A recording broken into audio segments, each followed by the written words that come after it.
ನಮಸ್ತೆ ಸ್ನೇಹಿತರೆ. ಈ ದಿನದ ವಿಷಯ, ನಮ್ಮ ಸ್ನೇಹಿತರು ಸಬ್ಸ್ಕ್ರೈಬರ್ ಒಬ್ಬರು ಪ್ರಶ್ನೆ ಮಾಡಿದ್ದಾರೆ. ಯಾಕೆ ಕೆಟ್ಟವ್ರಿಗೆ ಒಳ್ಳೇದಾಗ್ತಾನೆ ಇರ್ತದೆ, ಒಳ್ಳೆಯವ್ರಿಗೆ ಎಂತಕ್ಕೆ ಯಾವಾಗಲೂ ಕೆಟ್ಟದಾಗ್ತಾ ಇರ್ತದೆ? ಇದು ತುಂಬಾ ಗೊಂದಲದ ಪ್ರಶ್ನೆ. ಎಲ್ಲರಿಗೂ ಇದು ಕಾಡ್ತಾ ಇರ್ತದೆ. ಕೆಟ್ಟವ್ರಿಗೆಲ್ಲ ಕೆಟ್ಟದಾಗ್ತಾನೆ ಇಲ್ವಲ್ಲ, ತುಂಬಾ ಚೆನ್ನಾಗಿ ಅನುಕೂಲವಾಗಿದ್ದಾರೆ. ನಾವು ಸದಾ ಎಲ್ಲರಿಗೂ ಒಳ್ಳೇದ್ ಬಯಸ್ತಾ ಇರ್ತೀವಿ, ಒಳ್ಳೇದೇ ಮಾಡ್ತಾ ಇರ್ತೀವಿ, ನಮ್ಗೆ ಎಂತಕ್ಕೆ ಹಿಂಗ್ ನಡೀತಾ ಇದೆ ಅಂತ ಎಲ್ಲಾರು ಇದನ್ನ ಕೇಳ್ತಾರೆ. ವಯಸ್ಸು ಹುಡುಗರ್ಗಂತೂ ಮಾತಾಡ್ಸಕ್ಕೆ ಆಗಲ್ಲ ಇದ್ರ ಬಗ್ಗೆ. ಕೆಟ್ಟದ್ ಮಾಡ್ಬೇಕು, ಹೆಂಗಾನ ಮಾಡಿ ದುಡ್ಡು ಮಾಡ್ಬೇಕು ಅನ್ನೋದೇ ಎಲ್ಲ ಯುವಕರು ಉತ್ತರಗಳು ಕೊಡೋದು. ಕೇಳಕ್ ಹೋದ್ರೆ ನೋಡಿ, ಅವರೆಲ್ಲ ಉತ್ತರ ಕೊಡೋದು ಯಾಕೆ ತೋರಿಸ್ತಾರೆ, ಬೆಳ್ ಮಾಡ್ತಾರೆ ಅಂದ್ರೆ, ಮೊದಲನೇದಾಗ ಫಸ್ಟ್ ತೋರ್ಸೋದೆ ಎಲ್ಲ ಯುವಕರುಗಳು ರಾಜಕಾರಣಿಗಳನ್ನ ತೋರಿಸ್ತಾರೆ. ನೋಡಿ, ಜನಗಳಿಗೆ ಯಾಮಾರಿಸಿ ಏನು ಮೋಸ ಮಾಡಿ ಅವರ ಕ್ಷೇತ್ರಕ್ಕೆ ಬರೋ ದುಡ್ಡುಗಳನ್ನೆಲ್ಲ ಲಪಟಾಯಿಸಿ, ಏನು ಕಲಬೆರಕೆ ರೋಡ್ ಮಾಡಿ, ಕೆರೆ ಕಟ್ಟೆಗಳನ್ನ ಮಾಡಿ, ಸ್ಕೂಲ್ಗಳು ಹಾಸ್ಪಿಟ್ಲ್ಗಳನ್ನ ಮಾಡಿ, ಎಲ್ಲಾ ಸರ್ಕಾರನು ಅವರವರೇ ಪ್ರೂವ್ ಮಾಡ್ಕೊಂಡಿದ್ದಾರೆ. 40%, 50%, 20% ಅಂತ ನಾವೇನ್ ಹೇಳ್ಬೇಕಾಗಿಲ್ಲ, ಅವರೇ ಹೇಳ್ಕೊಂಡಿದ್ದಾರೆ. ಈ ಯುವಕರುಗಳು ಏನ್ ಮಾಡ್ತಾರೆ, ಅದನ್ನೆಲ್ಲ ನೋಡ್ಬಿಟ್ಟು ಇದೇ ಸರಿ, ಮೋಸ ಮಾಡೋದು, ಅನ್ಯಾಯ ಮಾಡೋರೆ ಚೆನ್ನಾಗಿರೋದು ಅಂತ ಅನ್ಬಿಟ್ಟು ಇವರು ಬಿಂಬಿಸ್ಕೊಂತಾರೆ. ನೋಡಿ, ನಾವು ತುಂಬಾ ಚೆನ್ನಾಗಿ ಅರ್ಥ ಮಾಡ್ಕೊಬೇಕು. ಈ ಯುವಕರುಗಳು ಸಹ ಎಲ್ಲಿ ಗಮನಿಸಿರ್ತಾರೆ ಅಂದ್ರೆ, ನೋಡಿ, ಯಾವ್ದಾನ ಒಂದು MLA ಮೊದಲನೇ ಸರಿ ಅವನ್ MLA ಆಯ್ತಾನೆ ಅಂದ್ರೆ, ಅವನ ಆಸ್ತಿ ಒಂದು 10 ಕೋಟಿನೋ 5 ಕೋಟಿನೋ ತೋರಿಸಿರ್ತಾನೆ. ಬರೋ ವರ್ಷ 5 ವರ್ಷ ಆದ್ಮೇಲೆ ನೋಡಿದ್ರೆ ಅವನ ಆಸ್ತಿ ಆಗ್ಲೇ 10 ಪಟ್ಟು ಜಾಸ್ತಿ ಆಗಿ 100 ಕೋಟಿ ತೋರಿಸಿರ್ತಾನೆ. 100 ಕೋಟಿ ತೋರಿಸಿರೋ ವ್ಯಕ್ತಿ ಇನ್ನೊಂದು 5 ವರ್ಷ ಬಿಟ್ಬಿಟ್ರೆ ಅವನ ಆಗ್ಲೇ 500 ಕೋಟಿ ರೂಪಾಯಿ ಆಸ್ತಿ ಡಿಕ್ಲೇರ್ ಮಾಡ್ತಾ ಇರ್ತಾನೆ. ಚುನಾವಣೆ ಸಮಯದಲ್ಲಿ ನಿಮ್ಗೆ ಗೊತ್ತಾಗುತ್ತೆ ಅದನ್ನೆಲ್ಲ. ಕಳೆದ ಬಾರಿ ಎಲೆಕ್ಷನ್ಗೆ 5 ಕೋಟಿ ತೋರಿಸಿರೋ ಈ ಸತಿ ಹೆಂಗ್ ದುಪ್ಪಟ್ಟಾಯ್ತು. ಅವ್ರಿಗೆ ಬರೋದೇ ಸಂಬಳ 40,000 ರೂಪಾಯಿ ಬೇಸಿಕ್ ಸ್ಯಾಲ್ರಿ. ನೋಡಿದ್ರೆ ಹೆಂಗೆ ಇಷ್ಟೊಂದು ಸಂಬಳ ಹೆಚ್ಚಾಯ್ತು. 2 ಲಕ್ಷ ರೂಪಾಯಿ ತಿಂಗಳಿಗೆ ಅಂದ್ರೂ ಅಮ್ಮಮ್ಮ ಅಂದ್ರೆ 1 ಕೋಟಿ ರೂಪಾಯಿ ದಾಟಲ್ಲ 5 ವರ್ಷಕ್ಕೆ. ಎಲ್ಲಿಂದ ಬಂತು ಇಷ್ಟೊಂದು ದುಡ್ಡು ಅಂತ ಅಂದ್ಬಿಟ್ಟು ಜನ ಎಲ್ಲ, ಯುವಕರೆಲ್ಲ ಗಾಬರಿ ಆಗ್ಬಿಡ್ತಾರೆ. ಇವ್ರನ್ನೇ ಫಸ್ಟ್ ತೋರಿಸೋದು. ನೆಕ್ಸ್ಟ್ ಯಾರನ್ನ ತೋರಿಸ್ತಾರೆ ಅಂತಂದ್ರೆ, ನೋಡಿ, ಈ ದೇವರ ಹೆಸರು ಹೇಳಿ ದುಡ್ಡು ಮಾಡ್ತಾ ಇರ್ತಾರೆ ನೋಡಿ, ಇವ್ರನ್ನ ತೋರಿಸ್ತಾರೆ ನೆಕ್ಸ್ಟ್. ಯುವಕರುಗಳಾಗ್ಲಿ ಎಲ್ಲ ನಾರ್ಮಲ್ ಜನ ನೋಡಿ, ದೇವರ ಹೆಸರು ಹೇಳ್ಬಿಟ್ಟು ಒಂದ್ ತೆಂಗಿನಕಾಯಿ ಕಟ್ಟೋದಕ್ಕೆ 10 ರೂಪಾಯಿ 20 ರೂಪಾಯಿ ತೆಂಗಿನಕಾಯಿಗೆ 500 ರೂಪಾಯಿ ಚಾರ್ಜ್ ಮಾಡ್ತಾರೆ, 300 ರೂಪಾಯಿ ಚಾರ್ಜ್ ಮಾಡ್ತಾರೆ. ಅಥವಾ ಯಾವ್ದಾನ ಬೇಡದೇ ಇದ್ರು ಹೋಮ ಮಾಡಿಸು, ಅದ್ ಮಾಡಿಸು, ಇದ್ ಮಾಡಿಸು ಅಂತಾರೆ. ಪೂಜಾರಪ್ಪ ಏನಿಲ್ಲ, ಒಂದ್ ಬಟ್ಟೆ ಪ್ಯಾಂಟ್ ಶರ್ಟ್ ಇಟ್ಕೊಂಡಿರ್ತಾರೆ. ಒಂದ್ 5 ವರ್ಷ ಬಿಟ್ಟು, 4-5 ವರ್ಷ ಬಿಟ್ಟು ನೋಡಿದ್ರೆ ಆಗ್ಲೇ ಬೆನ್ಸ್ ಕಾರು, BMW ಕಾರು ಓಡಾಡ್ತಾ ಇರ್ತಾರೆ. ಆಮೇಲಿಂದ ನೋಡಿದ್ರೆ ಎಲ್ಲ ಸ್ಟೆಪ್ ಬೈ ಸ್ಟೆಪ್ ಒಡವೆಗಳು ಹಾಕೊಂಡಿರ್ತಾರೆ. ರುದ್ರಾಕ್ಷಿ ಹಾಕೊಂಡಿದ್ರು, ರುದ್ರಾಕ್ಷಿ ಮೇಲೆ ಕೆಳಗೆ ಚಿನ್ನದ್ದು ತಗಡು ಮಾಡ್ಕೊಂಡು ಅದ್ರ ಮೇಲೆ ಪೋಣಿಸ್ಕೊಂಡಿರ್ತಾರೆ. ದೊಡ್ಡ ದೊಡ್ಡ ಡಾಲರ್ಗಳು ಹಾಕಿರ್ತಾರೆ. ನೋಡಿ, ಒಂದೊಂದ್ಸತಿ ಇದನ್ನೆಲ್ಲ ಗಮನಿಸ್ತಾರೆ ಜನ. ನಾವ್ ಮಾತಾಡುವಂತ ಸಂದರ್ಭದಲ್ಲಿ ಅವ್ರಿಗೆ ಚೆನ್ನಾಗಿ ಅರ್ಥ ಮಾಡಿಸ್ತಾರೆ. ನಮ್ಗೆ ಹೇಳ್ತಾರೆ, ನೋಡಿ, ದೇವ್ರ ಹೆಸರು ಹೇಳ್ಬಿಟ್ಟು ದುಡ್ಡು ಮಾಡ್ತಿಲ್ವಾ, ನೋಡಿ ಅವ್ರು ಚೆನ್ನಾಗವ್ರೆ, ಆದ್ರೂ ಚೆನ್ನಾಗವ್ರೆ ಅಂತ ಅಂದ್ಬಿಟ್ಟು ಹೇಳ್ತಾರೆ. ರಾಜಕಾರಣಿಗಳು ತೋರಿಸ್ತಾರೆ.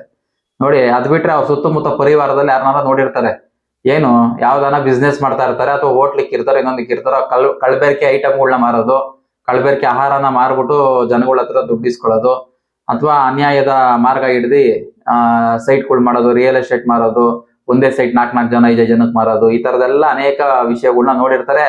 ಇದು ಇವ್ರ ಮೇಲೆ ತುಂಬಾ ಪ್ರಭಾವ ಬೀರಿರ್ತದೆ. ನೋಡಿ, ಇದನ್ನ ತುಂಬಾ ಚೆನ್ನಾಗಿ ಅರ್ಥ ಮಾಡ್ಕೊಬೇಕು. ಎಲ್ಲರೂ ಸಹ ಕೆಟ್ಟವರು ಒಳ್ಳೆಯವರು ಅನ್ನೋದು ಇಲ್ಲಿ ಯಾರು ಇಲ್ಲ.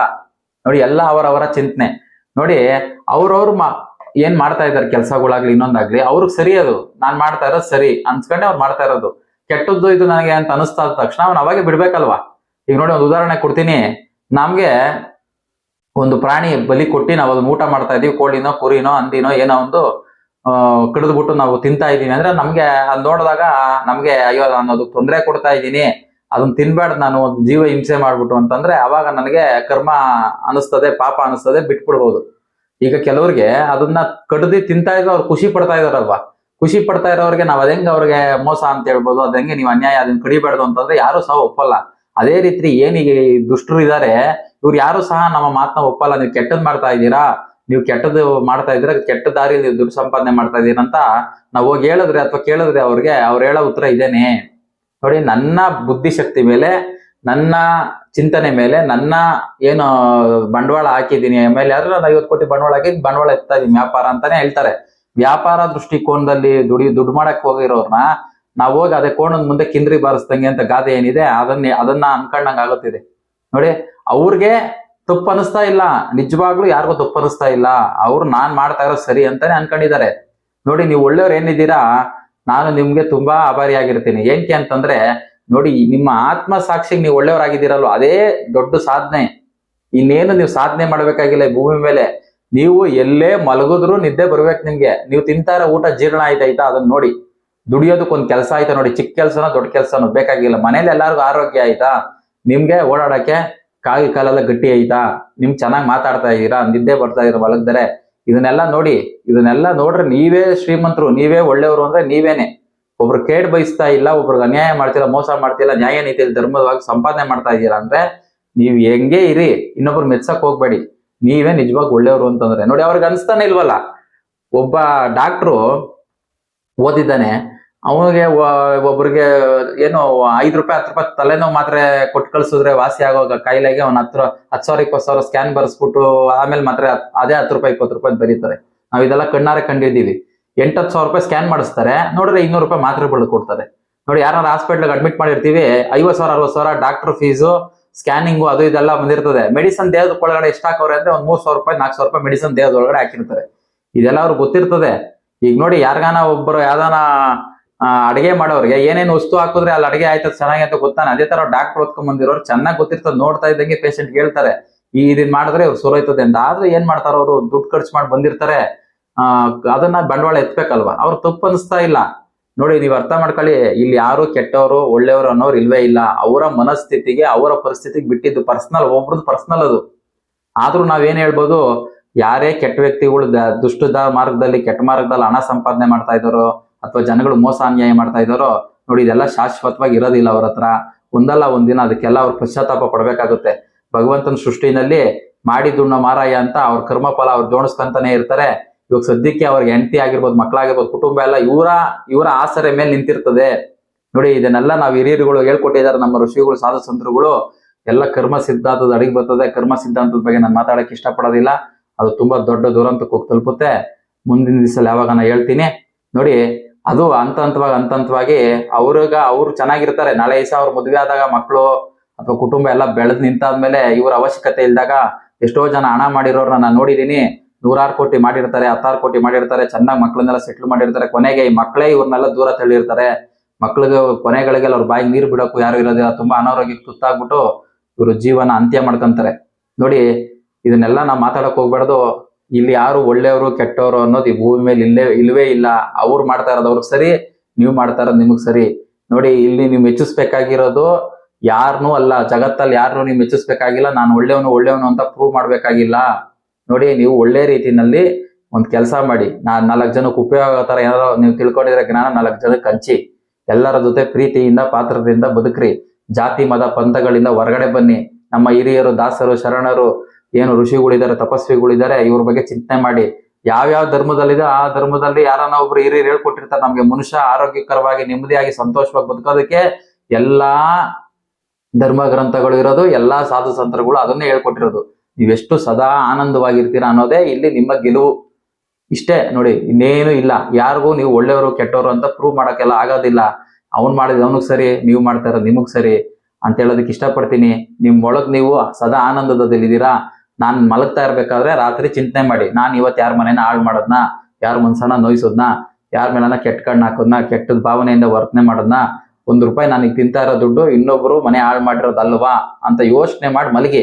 ಬೆಳಿಗ್ಗೆ ಎದ್ದಾಗ ಅದೇ ದೃಷ್ಟಿಕೋನದಲ್ಲಿ ಇವತ್ತು ನಾನು ಮನೇಲಿ ಆಚೆ ಹೋಗ್ತಾ ಇದ್ದೀನಿ, ಯಾರ ಮನೇನು ಹಾಳು ಮಾಡಲ್ಲ, ಯಾರ ಮನ್ಸು ನೋಯಿಸಲ್ಲ, ನನ್ನ ದುಡ್ಡು ಮೇಲೆ ನಾನು ನಿಯತ್ತಾಗಿ ದುಡ್ಡು ಬದುಕ್ತೀನಿ ಅಂತ ನಿಮ್ ಮುಂದೆ ಹೋಗಿ. ಅದೇ ನಿಮ್ಮನ್ನ ಕಾಪಾಡೋದು, ಅದೇ ನಿಮ್ಮ ಮಕ್ಕಳು ಮರಿನೂ ಮುಂದಿನ ಸಂತತಿನೂ ಕಾಪಾಡೋದು.